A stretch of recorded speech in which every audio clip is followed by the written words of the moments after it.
예, 감사합니다. 예, 함께 말씀을 나누겠습니다.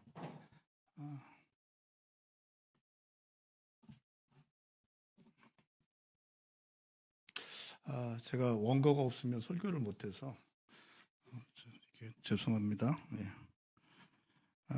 룻기 1장에서 말하고 있는 것처럼 우리가 함께 읽은 오늘 본 말씀 룻기는 사사기 시대에 일어난 일입니다.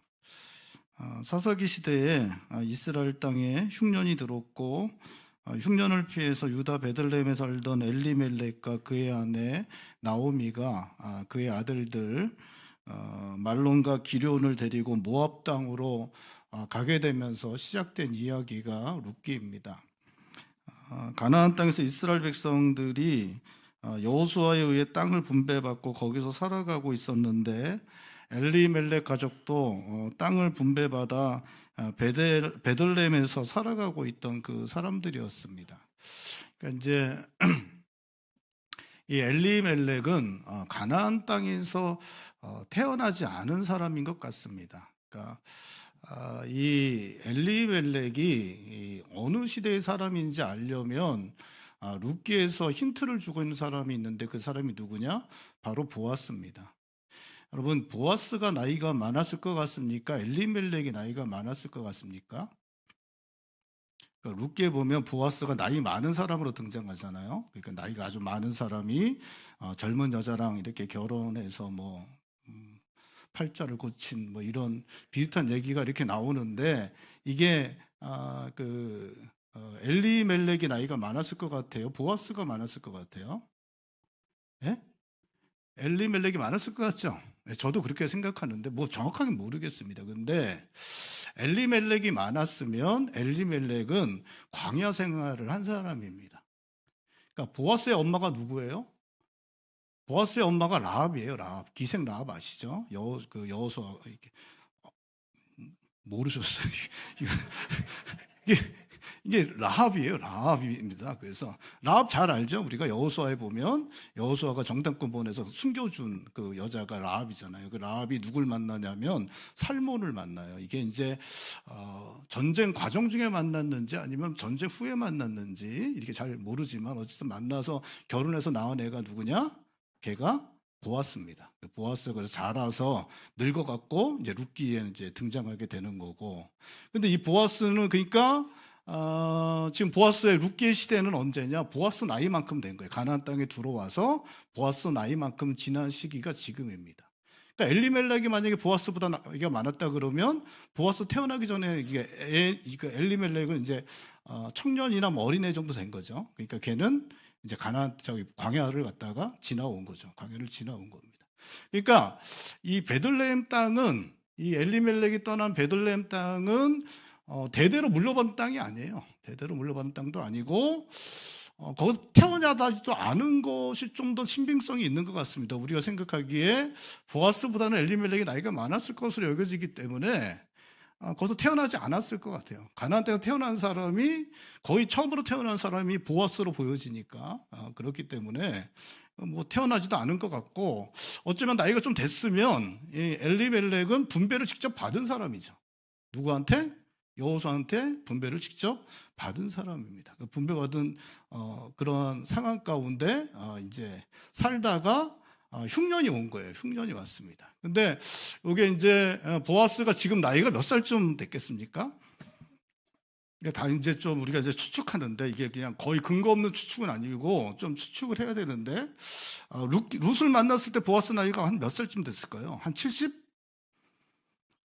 반응을 보이셔야지 나이를 정하죠. 이게 나이 설교가 끝나려면 나이를 정해야 됩니다. 몇 살이요?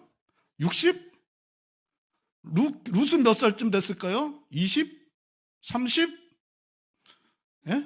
모르겠습니다. 어쨌든 한 6, 70 됐다고 쳐보세요. 그럼 보아스 6, 70 정도 됐고 그러면 엘리멜렉이 언제 나갔습니까?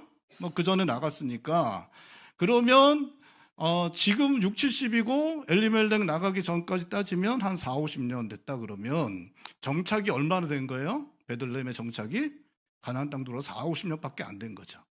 4, 50년. 여러분 한 그 4, 50년 베들레헴에 사람들이 많이 살고 있던 도시를 이제 이게 얻어서 들어갔어도 이게 별 볼일 없거든요. 사실 별 볼일 없습니다. 이게 예수님 시대의 베들레헴에도 사람이 많이 살지 않았습니다. 예수님 시대에도 베들레헴도 사람이 많이 안 살았고, 전쟁 이후에 베들레헴에 정착해서 산 거니까 그 상황이 어땠겠습니까? 거의 무슨 뭐 편의시설 이런 거 아무것도 없고 집도 제대로 안 지어진 그런 상황 가운데 베들레헴에 이제 촌락 같은 게 하나 형성돼 있던 그런 시대에 그런 데를 갖다가 이제 받은 거예요. 땅으로 받은 겁니다. 다 받아서 거기서 이제 살다가 흉년이 몰려온 거죠. 흉년이. 근데 이제 엘리멜렉이라는 사람은 그 당시에 전쟁과 정착과 이런 엄청난 과도기를 갖다 살아남은 사람이거든요. 이 사람이 자기가 살아남았어요. 그래서 살아남고 견뎌낸 사람입니다. 그런 상황 가운데 자기가 그 모든 그 과도기적인 그런 아주 그 여러 가지 그러한 변수들, 또 몰려오는 여러 가지 위험들을 다 이겨낸 사람이 이제 이 엘리멜렉이기 때문에 이 사람이 흉년이 오니까 이것도 이제 자기가 살아남았듯이 살아남기 위해서 선택을 한 것이죠. 모압 땅으로 가기로 선택을 한 것입니다. 근데 이때 이제 사사기 시대 때 사람들이, 사사기에 보면 이 사람들이 누구 마음대로 살았다고요? 지 마음대로 살았다, 자기 속인에 옳은 대로 살았다고 얘기하고 있거든요. 그러니까 엘리멜렉도 이 사사기에 살던 다른 사람들처럼 똑같이 행동한 거죠. 자기가 자기 나름대로의 생각을 가지고 전쟁을 이겨내고 정착을 하고 하는 그런 과정들, 광야까지 많이 지났다면 이 사람이 좀 나이가 돼서 광야도 살아남고 전쟁도 살아남고 정착 시기도 지나가면서 그 모든 것들을 이겨낸 노하우가 있는 그런 사람이었습니다. 그럼 노하우가 있는 사람이 이제 흉년이 오니까 이것을 갖다가 이겨내기 위해서 많은 사람들이 자기 속에는 어른대로 행동한 것처럼 이 사람도 그렇게 이제 선택을 한 거예요. 그게 뭐냐? 모압 땅으로 가서 다 옮기자. 모압 땅 가서 살자. 그래서 이제 모압 땅으로 이렇게 옮겨가서 거기서 이제 살게 된 것이죠. 근데 이렇게 모압 땅으로 옮겨가는 것, 이것이 잘한 것이냐? 아주 잘못한 거야. 너무 잘못한 것이죠. 왜냐하면 가나안 땅에 하나님께서 가나안 땅에 들어서 전쟁 끝난 다음에 사람들에게 땅을 분배했어요. 분배하면서 하나님의 꿈이 있으셨죠. 이 꿈이 언제부터 시작됩니까? 하나님의 꿈은 가나안 땅에 가서 이스라엘 백성들을 심어서 하나님 나라를 만드는 꿈이 언제부터 시작됐냐면 아브라함 때부터 시작됐어요. 그래서 아브라함 때 시작된 그 꿈이 이제 노예 생활 400년 지나서 그 오랜 동안 그 꿈을 키우셨고 애굽에서 이 민족을 만드셔서 가나안 땅에 들어가서 광야 40년 지나고 가나안 땅에 들어가서 이제 하나님 나라를 갖다가 거기서 일으키시려고 하셨어요. 일으키시려고. 그래서 그 하나님 나라를 일으키면서 각 지파대로 땅을 분배해 주셨죠. 기업대로 분배했어요. 그럼 그 나라가 견고하게 서려면 가장 중요한 게 뭐겠습니까? 그 땅에 백성들이 뿌리를 내리는 거죠. 뿌리를 내리는 거예요. 그렇죠? 뿌리를 내리는 것입니다. 지금 강화도가 만약 땅에 아무도 안 살아요. 강화도에 안 살고 이제 우리 서 목사님을 중심으로 해서 여기 모든 사람들이 다 가서 우리나라 승인이란 나라를 만들자고 생각했어요. 뭐 그럴 리는 없지만 어쨌든 했어요. 그러면 가서 이제 승인이란 나라를 갖다가 여러분들이 만들려면 강화도에 아무도 안 살고 거기 승인이란 나라를 만들려고 그러면 제일 먼저 뭘 해야 돼요? 가서 살아야죠. 살아요. 하룻밤 지났더니 1명 떠나고 이틀밤 지나고 2명 떠나고 한 달 돼서 다 떠나면 그날에 나라가 됩니까? 안 됩니까? 안 되죠. 될 수가 없죠. 그러니까 가나안 땅도 마찬가지예요. 가나안 땅에 그 이방 백성들 다 내보내고 그 가나안 족속 다 내보내고 하나님 나라를 세우려면 거기에 누가 살아야 돼요? 이스라엘 백성들이 자기 분배받은 땅에서 살아야 되는 겁니다. 거기 살아야 돼요. 거기서 삶의 뿌리를 내리고 거기서 살아서 거기서 하나님 나라를 갖다가 함께 만들어 가야 되죠. 가야 돼요. 너무 중요한 거죠. 사는 것. 그 자리를 지켜내는 거 너무 중요한 거예요. 근데 이 엘리멜렉 가정은 어떻게 했습니까? 그 본분을 망각하고 지 하고 싶은 대로 사사기 시대 사람들처럼 지 하고 싶은 대로 자리를 떠난 거죠. 그 자리를 지켜내지 못하고 떠나서 간 것입니다. 하나님의 뜻에 대적하는 그런 일들을 한 것입니다. 그리고 이건 또 하나 또 잘못된 것인데 그가 하나님 백성으로 이방 나라 백성들처럼 살지 않기 위해서는 가나안 땅에서 살아야죠. 이방 나라 모압 땅으로 가면 우상 숭배가 아주 넘실거리는 곳인데 거기 가서는 하나님 백성으로 사는 게 너무 힘든 상황으로 자기를 몰아넣는 죄악된 삶을 살기로 사는 것을 몰아넣은 것입니다. 그러니까 하나님 나라를 세운데도 거부하였고 또 죄악들을 따라 살기로 마치 작정한 사람처럼 모압 땅으로 옮긴 것입니다. 이것은 하나님 뜻에 합당하지 않은 것이죠. 하나님께서 왜 엘리멜렉을 죽였는가? 정확하게 알 수는 없습니다. 그게 반드시 그의 죄에 대한 징계로 하나님이 엘리멜렉을 죽이고 그 두 아를 죽이셨는지 안 죽이셨는지 정확하게는 알 수 없습니다. 하지만 이 사람이 그쪽으로 간 것, 그거는 분명히 하나님 뜻을 어긴 것입니다. 죄 지은 것이죠. 그들은 불순종하고 불신앙한 것입니다. 결국 거기 가서 이제 모든 걸 다 잃게 되고, 오늘 본 말씀에 나오미가 다시 가나안 땅으로 이제 하나님께서 은혜를 베푸셨다는 것을 알고 가나안 땅으로 이제 다시 돌아오게 됩니다. 그리고 룻이 자기 시어머니랑 같이 살기 원해서 하나님 섬기기 위해서 다시 이제 나오미와 함께 가나안 땅에 룻이 이제 쫓아오게 되었습니다. 그리고 그 나오미와 룻을 그 모든 것 잃어버리고 아무것도 남지 않고 하나님의 은혜를 구하며 가나안 땅에 들어온 이 그 시어머니와 며느리 이 두 사람을 회복시키고 다시 하나님의 백성으로 살아갈 수 있도록 이렇게 세워준 사람이 등장하는데, 그 사람이 누구냐? 바로 보아스입니다. 오늘 본 말씀에 등장하는 보아스예요.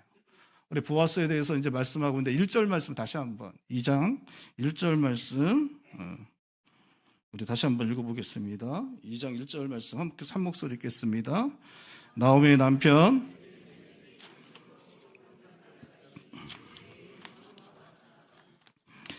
보아스에 대해서 소개하고 있는 말은 유력한이라는 말입니다. 이 유력한이라는 말은 탁월한이라는 의미를 가진 말입니다. 재산도 많고 아주 탁월하다, 아주 좋은 사람이다, 아주 성품도 좋고 성숙하고 온전한 사람이다 라는 말이 이 유력한이라는 말입니다.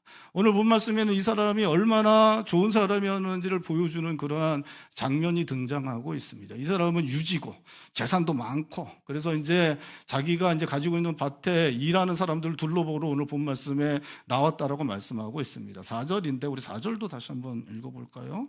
4절 말씀 우리 한 목소리 읽겠습니다. 4절입니다. 마침 보아스가 베들레헴에서부터 와서 베는 자들에게 이르되 여호와께서 너희와 함께 하시기를 원하노라 하니 그들이 이 사람이 처음으로 그들을 향해서 인사합니다. 하나님께서 너와 함께 하시길 원한다고 했더니 이 사람들이 인사를 받은 일하는 사람들이 기다렸다는 듯이 하나님께서 복 주시기를 원한다라고 응답하는 그런 모습들을 보여주고 있습니다.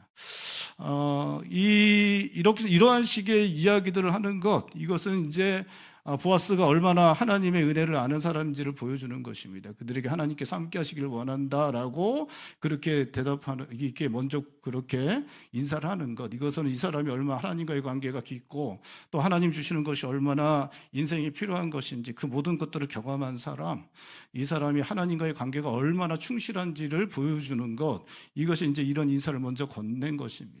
또 한 가지 이런 먼저 인사를 건넸다는 것은 이 사람이 자기와 함께 일하는 사람들을 아주 존귀히 여겼다는 것을 말합니다. 이 베는 자들, 노동자들, 하인들인데 그런 사람들을 향해서 이렇게 인사를 먼저 건네는 것, 이렇게 인사 건네고 주고받는 것은 친구나 동료 사이에서 있었던 일이라고 합니다. 그런데 이 사람이 자기 집에서 일하는 사람들에 대해서 이렇게 친구나 동료처럼 그렇게 이렇게 스스럼 없이 이렇게 대하는 것을 통해서 이 사람의 인격이 얼마나 이렇게 온전하고 성숙했는지를 우리들에게 보여주는 것입니다. 보아스는 인격적으로 탁월했습니다. 부자였습니다.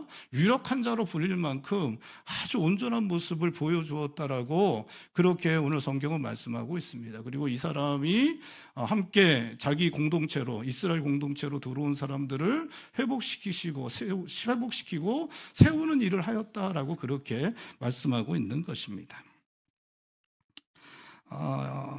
보아스처럼 베들레헴 지역에서 경제적인 능력 또 인격적인 탁월함을 갖추고 사람들로부터 존중받는 유력한 자가 될 수 있었던 사람이 있었습니다. 보아스처럼 이렇게 부자고 또 그리고 인격적으로 탁월하고 아주 사람들로부터 존경받는 그런 위치에 있을 수 있는 사람이 한 사람 있었습니다. 여러분 그 사람이 누군지 아십니까? 누구 같아요? 그 사람이 엘리멜렉입니다. 엘리멜렉이 원래는 보아스 같은 사람이 될 수 있었습니다. 엘리멜렉도 베들레헴에 분배받은 땅에서 살고 있었고, 나오미가 1장 21절에 말하는 거 보면 자기들이 나갈 때는 어땠다고요? 아주 풍성했다고 그래요. 자기가 나갈 때는, 우리가 나갈 때는 풍성했더니 들어올 때는 어떻게 했다고요? 텅 비어 돌아왔다 이렇게 고백하거든요. 그러니까 나갈 때 이 사람이 부자였다는. 그러니까 땅 분배받은 땅도 많고 아주 부유했던 이런 사람이었어요. 엘리멜렉이 그런 사람이었다는 것입니다. 남편도 있고 두 아들도 함께 하였다는 것 말하는 것이기도 하지만 경제적으로도 여유가 넘쳐났다는 것을, 풍성했다는 것이 그러한 것들을 의미하는 것입니다. 엘리멜렉도 분배받은 땅에서 부족하지 않은 넉넉한 삶을 살고 있었고 유력한 자로 불리우게 될 수 있는 사람이었습니다. 하지만 엘리멜렉은 흉년을 피해 모압 땅으로 옮겨갔고 모압 땅에서 그 인생을 마치고 말았습니다. 베들레헴에서 유력한 자인 보아스도 라합과 살몬의 아들로 태어나 베들레헴 지역에 분배받은 땅에서 살던 사람이었습니다. 여러분, 보아스는 나면서부터 재벌 아들이 아니었어요. 보아스는 나면서부터 유지가 아니었습니다. 보아스도 누구와 같은 사람이었냐? 엘리멜렉과 같은 사람이었어요. 보아스는 분배받은 땅에 자리를 잡았고 그곳에서 살았고 보아스도 동일하게 엘리멜렉처럼 베들레헴에서 흉년을 맞았습니다. 엘리멜렉이 흉년을 맞았다면 보아스도 흉년을 맞은 것입니다. 하지만 보아스는 하나님께서 허락하신 분배받은 땅을 떠나지 않았습니다. 믿음 안에서 하나님의 뜻을 따라 그 자리를 지켰습니다. 흉년이 계속되는 동안 보아스는 믿음의 자리를 지켰고 하나님의 뜻을 따랐습니다. 결국 하나님께서 그 선하신 뜻을 따라 백성들을 돌아보셨고 은혜를 허락하셨습니다. 흉년은 물러갔고 보아스는 하나님의 은혜 가운데 유력한 자로 성장할 수 있었습니다. 보아스 같은 사람이 되려면 믿음 안에서 살아가야 합니다. 아멘 안 하는 거는 저희 교회나 이 교회나 다르게 하나님의 뜻을 구하며 살아갔습니다. 하나님의 뜻을 저버리고 믿음의 자리를 떠나가면 보아스 같은 사람이 되는 것 여러분 쉽지 않습니다. 보아스 같은 사람이 되려면 그 삶이 하나님의 은혜 가운데 다루어져야 합니다.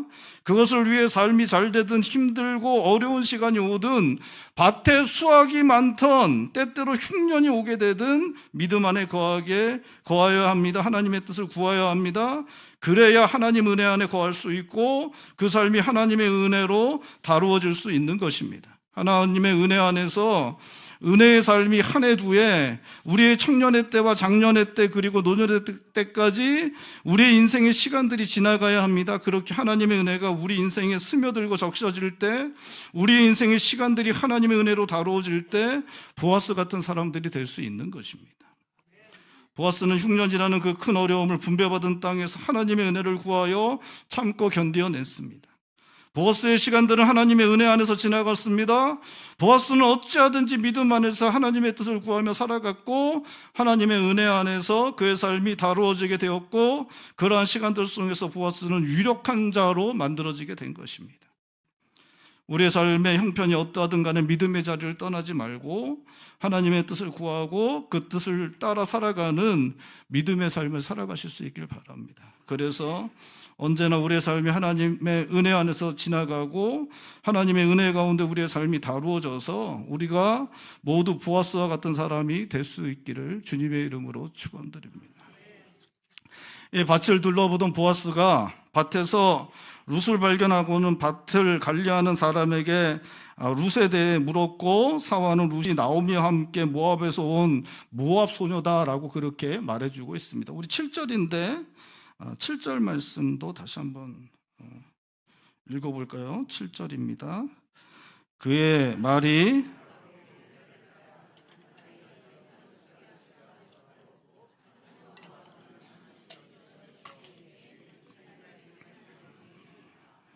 이게 당시에 나오미가 고향으로 돌아온 거, 그리고 고향 돌아올 때 지 혼자 돌아온 게 아니라 며느리도 따라 돌아오고 그 며느리가 뭐 이렇게 했다 저렇게 했다고 아름답게 이야기하고 모든 걸 다 보아스가 들었습니다. 왜냐하면 보아스와 엘리멜렉은 친족이기 때문에, 그리고 이제 베들레헴 땅 자체가 뭐 그렇게 크지 않고 사람도 몇 안 살았기 때문에 가장 그때 이제 핫 이슈가 이제 나오미가 돌아온 거였고, 돌아올 때 혼자 안 돌아가고 모압 여자가 그 며느리를 갖다가 얻었는데 걔가 그냥 그 이방 여자인데도 불구하고 그렇게 참아다 아내부터 시작해갖고 걔가 그렇게 믿음으로 살려고 지 시어머니 쫓아왔네 뭐 이런 얘기하면서 그렇게 이제 서로 이야기하고 있었기 때문에 보아스도 이미 룻에 대해서 다 알고 있었습니다. 그런데 오늘 보니까 잘 모르는 여자가 애가 와서 그 소녀라고 이야기하고 있잖아요. 애가 와서 일하고 있고 걔를 보고 누구냐고 물었더니 바로 걔가 걔다라고 이야기하면서 사원이 아침부터 와갖고 자기 시어머니를 위해서 쉬지 않고 일한다라는 좋은 말을 이제 해주고 있는 것입니다.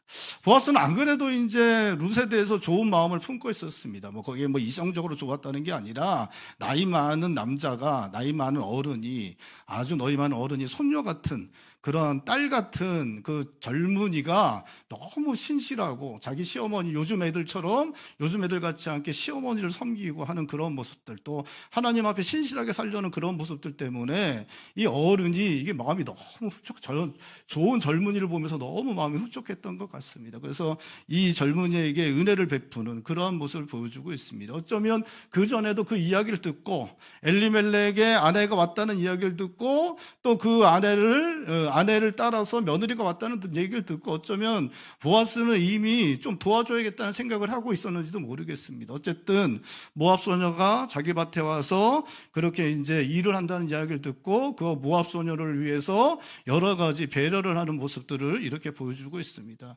첫 번째는 다른 밭 가지 말고 자기 밭에서 일하라라고 그렇게 말하고 있습니다. 그리고 다른 남자 그 일하는 남자들에게 그 소녀를 건드리지 말라고 그렇게 말하고 있습니다. 이 모압 여자였던 룻은 안전이 보장되지 않는 그런 삶을 살 수밖에 없었습니다.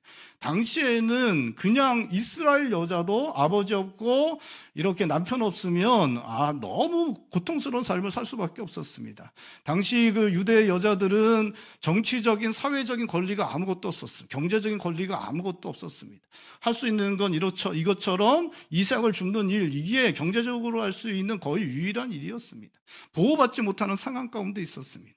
여러 가지 아주 모진 일들을 당할 수밖에 없는 상황 가운데 있는 사람이 아버지 없고 남편 없는 그러한 여인이었습니다. 그런데 더군다나 이 여자는 이방 여자였습니다. 남자들한테 해코지 당하는 육신적으로 또 정신적으로 성적으로 아주 심한 고통을 당할 수 있는 그런 상황 가운데 있는 그런 처지였는데 이 보아스는 그 모든 처지를 알고 있었고 그래서 룻에게 그 룻을 보호하기 위한 이런 배려들을 하고 있는 것입니다.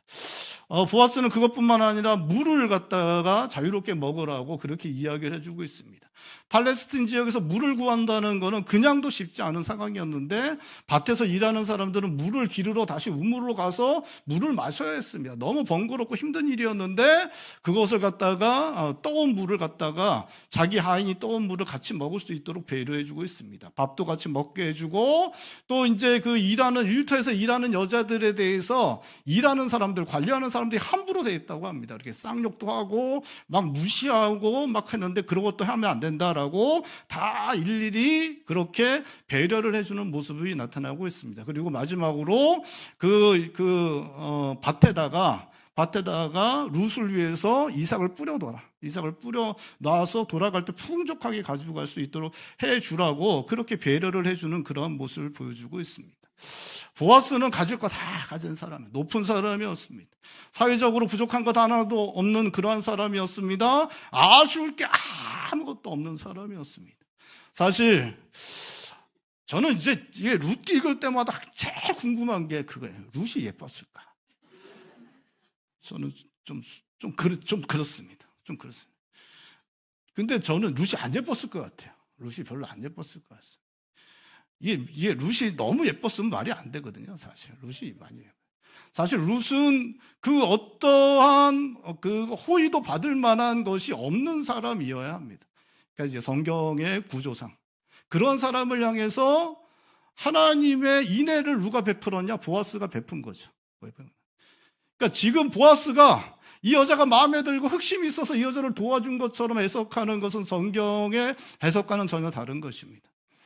룻은 그 어떠한 은혜를 받을 만한 조건이 아무것도 없는 오로지 하나님을 향한 믿음, 자기 시어머니에 대한 충성, 이것만을 기쁘게 여겨서 보아스가 그 여인을 도와준 것, 이것이 이제 성경이 이야기하는 것이기 때문에 사실은 보아스가 룻을 도와줄 만한 이유는 세상적이고 인간적인 이유는 전혀 없었습니다.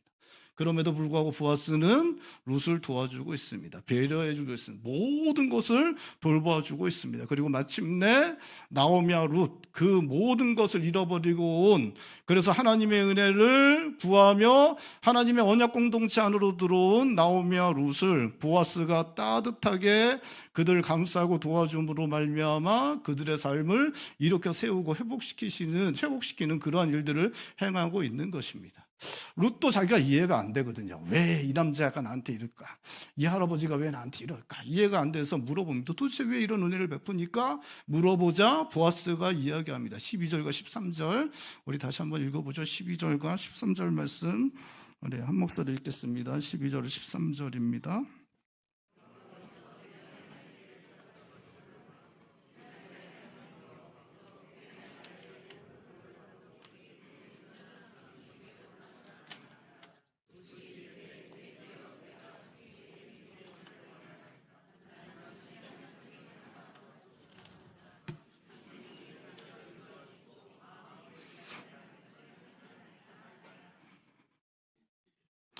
보아스는 하나님께서 룻에게 행한 일을 보응하시기를 원하고 이스라엘의 하나님 여호와께서 그 날개 아래 보호받으러 온 룻에게 온종한 상 주기시를 원한다, 그렇게 말하고 있습니다. 그렇게 말하면서 그렇게 하는 게 누구냐? 바로 자기 자신입니다. 하나님께서 너에게 이렇게 하기를 원한다라고 이야기하고 나서 하나님을 대신해서 그 일을 하는 사람이 누구냐? 바로 보아스입니다. 그리고 그 보아스가 그렇게 행하는 것을 통해서 그 아무것도 남지 않았던, 어쩌면 가나안 땅에 들어와서 그 차별이 심한 그 땅에 들어와서 그냥 아무것도 아닌 것처럼 그냥 사라져 버릴 수 있었던, 그렇게 무너져 내릴 수 있었던 그 인생, 버림받을 수 있었던 그 인생이 회복되어지고 온전해지고 나중에는 예수 그리스도의 족보에까지 올라가는 그 영광스러운 자리까지 가게 되는 것 성경은 보여주고 있습니다. 이 일을 누가 했냐?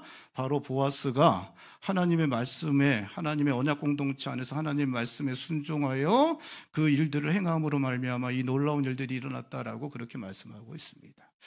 여러분, 이게 아까 전에 제가 말씀드렸듯이 이 일이 언제 일어난 것인가? 사사기 시대에 일어났다라고 그렇게 말씀하고 있습니다. 사사기에는 이 일과는 너무나 다른 한 가지 일이 기록되어지고 있습니다. 그 에브라임 살지에 살고 있던 레인 한 사람이 베들레헴에서 첩 하나를 드리게 됩니다.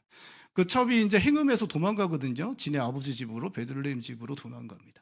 그랬더니 이 사람이 베들레헴까지 가서 그 첩을 갖다가 위로해서 데리고 옵니다. 데리고 오다가 이제 자기 집까지 가다 보니까 이제 길이 멀어서 기브아라는 곳에 가서 이제 쉬게 됩니다. 베냐민 땅에 들어가서 쉬게 됩니다. 노인이 자기 집 가서 자자 그래서 이제 환대해 주니까 가서 자는데 그 동네 사람들이 쫓아와 갖고 그 여자도 아니고 레인한테 상관을 하겠다라고 이제 성적으로 관계를 맺고 싶다 그러니까 그 노인이 나서서 자기 딸하고 이 첩을 줄 테니까 이 남자는 좀, 레인은 그냥 좀 내버려 두라 라고 했고, 결국 첩을 내주니까 첩을 밤새도록 능욕해서 이 첩이 어떻게 되냐? 새벽에 죽게 됩니다. 그래서 이제 아침에 일어나서 레인이 문을 열어보니까 이 여자가 죽고 있으니까 이 여인은 어떻게 합니까? 들여다가 이 죽은 시체를 그걸 잘라서 가나안에 있는 모든 지파에게 보내게 됩니다. 결국 그래서 이게 이제 베냐민이 뭐 김부한 사람을 내놔라, 깡패들 내놔라, 안 된다 뭐 이렇게 왔다 갔다 하다가 결국 어떻게 돼요? 전쟁이 일어나고 수없이 많은 사람들이 죽게 됩니다. 이 레이는 자기 아내였던 여자, 자기가 사랑한다고 그렇게 애걸거렸던 여자를 찢어버립니다. 그 깡패들은 쫓아와서 남자와 성행위라고 했다고 안 된다 그러니까 그 여자를 밤새도록 능욕해서 죽이는 일들을 하고 있습니다. 그 끔찍한 일들을 자기 소견에 의뢰온 대로 자기의 성욕을 풀기 위해서 그 짓거리들을 하는 시대가 바로 사사기 시대였습니다. 그런데 놀랍게도 보아스는 이들과 동일한 시대에 살고 있었습니다. 그런데 자신의 소견에 의로운 대로 죄악된 본성과 욕심에 따라 행한 그 시대에 그들을 따라 행한 것이 아니라 하나님의 뜻을 따라 행하고 있습니다. 하나님의 뜻을 헤아려 하나님의 뜻을 따라 하나님의 은혜를 베푸는 사람으로 나타나고 있습니다. 보아스는 자기 욕심을 채우려고 하지 않습니다. 자기의 죄악된 본성을 따르려 하지 않습니다. 보아스는 먼저 하나님 뜻을 헤아렸고 하나님께서 바라보시는 시각으로 세상과 사람들을 바라보았고 하나님 앞에서 믿음으로 선하게 살아가려는 이방 여자를 주목하여 바라보았고 그 여자를 도와주었고 그 여자를 살려주었고 그 여자를 회복시켜 주었고 그 여자가 공동체 안에 하나님의 언약 공동체 안에서 하나님의 은혜를 고백하는 그런 사람으로 만든 것입니다. 그 선하신 하나님의 뜻을 헤아려 하나님의 뜻을 따라서 룻에게 하나님의 은혜를 베풀어 줌으로 무너지고 망가진 인생, 아무것도 남아있지 않은 인생을 회복해 하고 새롭게 하는 일을 행하고 있는 것입니다. 우리가 살아가는 세상도 사람들은 자기 욕심에 우선합니다.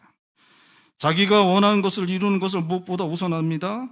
자기의 제약된 본성 욕심에 우선하기 때문에 결국에는 악한 일들이 일어나게 되는 것이 우리가 살아가는 세상에서 보게 되는 것입니다. 사람들이 찢기우고 깨어지고 파괴되는 일들 우리가 살아가는 세상에서 쉽게 볼 수 있습니다. 오늘 성경 말씀은 보아스의 삶을 통해 자기의 본성과 욕심을 우선하여 자기가 원하는 대로 살아가는 세상에서 우리의 욕심을 채우는 것을 우선하는 것 아니라 하나님의 뜻을 구하여 하나님의 시선을 따라 세상과 사람을 바라보며 하나님의 선하신 뜻을 따라 하나님의 은혜 베푸는 삶을 살아내고 그것 통해서 무너지고 깨어진 삶이 회복되고 새롭게 되는 일이 우리를 통해 일어나야 한다라고 보아스의 삶을 통해 우리들에게 말씀해 주시고 있는 것입니다. 사랑하는 성도 여러분, 룻기에서 일어나고 있는 회복의 역사가 승인교회 안에서도 계속해서 일어날 수 있기를 바랍니다. 제가 저희 교회 출신이라는 거 잘 아시죠? 예. 제가 저희 교회 처음 나왔을 때가 초등학교 1학년인가? 제가 설립 교인 중 한 사람입니다. 별 의미가 없는 거예요. 괜히 저만 자랑스럽게 얘기했대요. 죄송합니다. 어쨌든 그때 이렇게 다니는데 저희 형님들 다 같이 진짜 찢어지게 못 살았습니다. 찢어지게. 저도 독쟁이, 저희 교회 형님들도 다 독쟁이. 거기에 정말 그렇게 저들 그렇게 살았습니다. 형님들 깡패. 저도 깡패였지만 우리 형들 교회 다니는 형님들 다 깡패였어요. 우리 후배들도 다 깡패. 걔네들 공부 잘하고 똑똑한 형들도 많았는데 저나 뭐 우리 쪽은 다 그쪽 다 그렇게 그랬어요. 그래서 애들 막 진짜 좀 그랬습니다. 그런데 그런 애들이 교회로 모였고 그런 애들이 예수님을 교회를 통해서 만났고 그런 애들이 회복되고 그런 애들이 지금 저같이 목사도 되고 저기 또 그럴듯하게 표정 숨기고 우리 형님들 앉아 있는데 다들 이렇게 되는 일들이 이 승인교회를 통해서 일어났습니다. 승인교회를 통해서 사람들이 회복되고 온전해지고 사람들이 세워지는 역사가 일어났습니다. 승인교회 안에 들어오는 사람들, 신앙생활하는 모든 사람들 다 회복되고 온전히 세워지는 역사가 계속해서 일어날 수 있기를 바랍니다. 교회가 하나님의 선하신 뜻에 합당하게 견고하게 세워지기 위해 필요한 사람은 보아스 같은 사람입니다.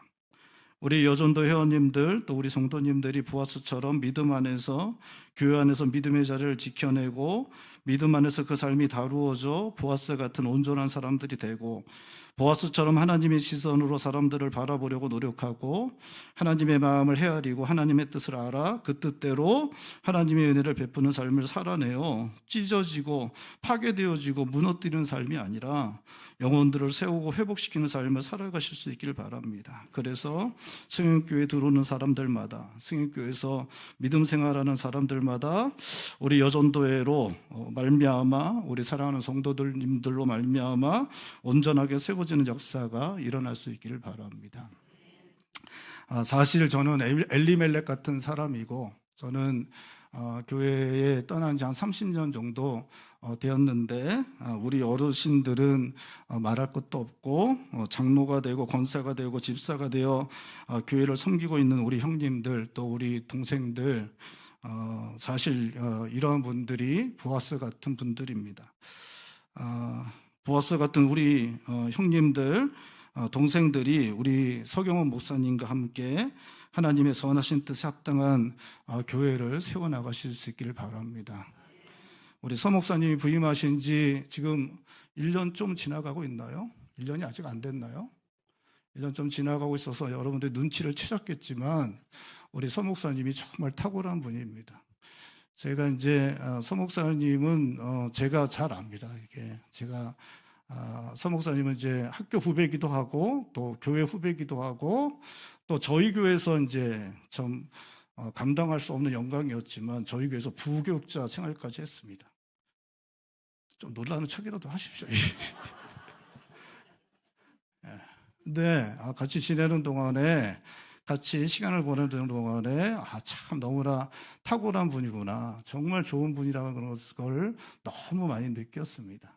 저는 이제 서 목사님이 승립교회에 오신다고 했을 때 교회가 참 복되구나, 또 한 번에 하나님께서 은혜의 기회를 우리 승립교회에 허락하시는구나라고 그렇게 생각했습니다. 자꾸만 저희 교회란다. 우리 교회는 저 삼마음교회인데. 어쨌든 우리 승립교회가 이제 부흥할 날만 남았습니다. 이제 지금 보아스 같은 형님들, 우리 누님들, 보아스 같은 우리 동생들 다 이렇게 있고, 또 저 탁월한 서 목사님 계시니까, 이 승립교회는 부흥할 날만 남았습니다. 우리가 믿음으로 하나님께서 우리들에게 행하실 기대하며 보아스 같은 마음으로 교회를 섬겨서 이 교회를 통해서 영혼 구원의 역사가 일어나고 하나님의 뜻이, 하나님의 영광이 드러나는 복된 일들이 일어날 수 있기를 주님의 이름으로 축원드립니다.